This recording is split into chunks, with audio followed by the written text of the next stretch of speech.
Live from Fargo and serving you on TV, online, and on the go.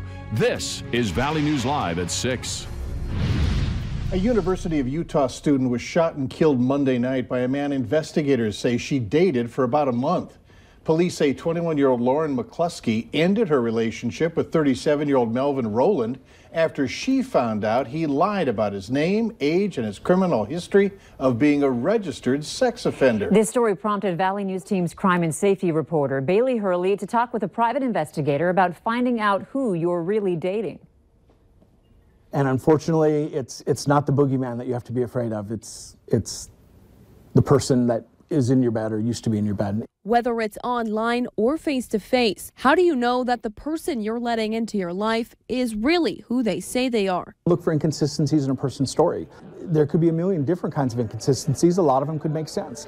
You know, I don't remember what I had for lunch 2 weeks ago, but I certainly know every place I've lived.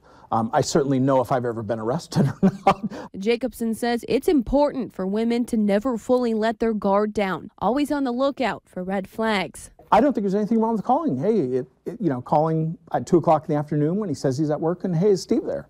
Adding it's never a bad idea to talk with an investigator like him if you feel unsure, saying the price for his services is worth your peace of mind and safety. Some people think that hiring a private investigator to do a background check on maybe an intimate partner might be a little bit of a betrayal. It's not. It's protection. It's insurance. And Jacobson says if things go south with the person you're dating, to always make a report with police. I've experienced, I've lived, I've cried. What happens when you don't?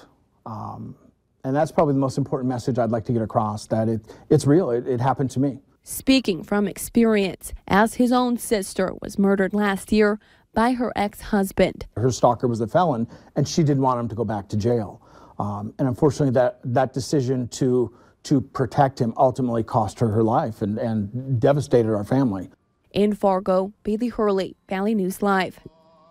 Jacobson says over 60% of homicides against women are from a former intimate partner, adding that you should share parts of your dating life with close family or friends in case something ever happens. One man's in custody tonight following a police-involved shooting in downtown Fargo. 32-year-old Richard Anthony Torres is facing a terrorizing charge. It all started around 11:30 today when police were following up on a report of a stolen bike near 14th Street North and 1st Avenue. Police say when they approached Torres, he ran. During the chase, they say he pointed a handgun at the officer. That officer then fired several rounds at Torres, who dropped his handgun in the street and kept running. He made it about 2 blocks to Main Avenue and University before another officer found him and tased him. He's now in custody, but witnesses on the scene tell us this area is no stranger to police. We just heard 3 pops, and then I went out to our shop, and then one of the guys said we heard somebody yell, "Get down on the ground." From what was relayed is that the suspect did turn and pointed a weapon at the officer. The officer involved was not harmed. He's been placed on standard administrative leave. The wind really makes a difference in how it feels outside, and felt chilly today. Now we're wondering if there's rain out there tonight. Let's check in with Hutch to find out. Hutch, what have you got? Well, we do have a few showers that will be making their way in, and that was after a very frosty start to our day. Once again, 20s and low 30s out there, at least no teens. Some of the heavier rain showers out to the west of the Ellendale area and Lemoore County. These are moving north and east in our general direction. Spotty sprinkles elsewhere, nothing too heavy yet. 51 the current temperature in Thief River, 52 Fargo-Moorhead, and the hour-by-hour forecast shows our rain chances increase as we go through the overnight hours, particularly from Jamestown through Grand Forks and northwest Minnesota between now and morning. I'll have details in your hour-by-hour forecast and what you can expect for the rest of your Thursday. Rain is certainly a part of it, and we'll look toward the weekend as well in a few moments. All right, thanks, Hutch. Your help is needed in finding a 15-year-old runaway from Moorhead. Ariana Donovan is approximately 5 feet 2 inches tall, 125 pounds. She has brown eyes and was last seen with dark brown hair.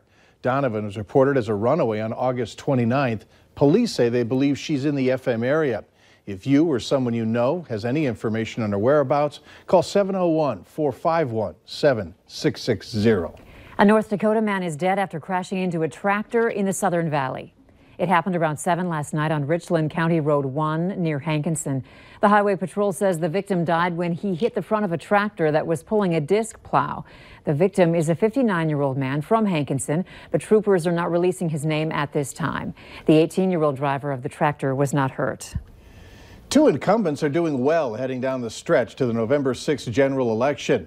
Our Valley News Live Strategic Resources polling shows Wayne Stenjum and Al Jaeger with substantial leads. Stenjum is running again for North Dakota Attorney General. The Republican leads the Democratic challenger David Clark Thompson 67% to 27%, with 6% undecided. In the race for North Dakota Secretary of State, Republican Al Jaeger leads Democratic challenger Josh Boshi 51% to 29%. Independent Michael Coachman has 4%, and the percentage of undecided is 16%. 650 likely voters were polled between October 12th and the 19th. The margin of error is less than 1%. Respondents were contacted by live interviewers. 50% of the calls completed on a landline phone, with 50% completed on a cell phone. For results of other races, including the U.S. Senate and 4 measures, go to our website at valleynewslive.com.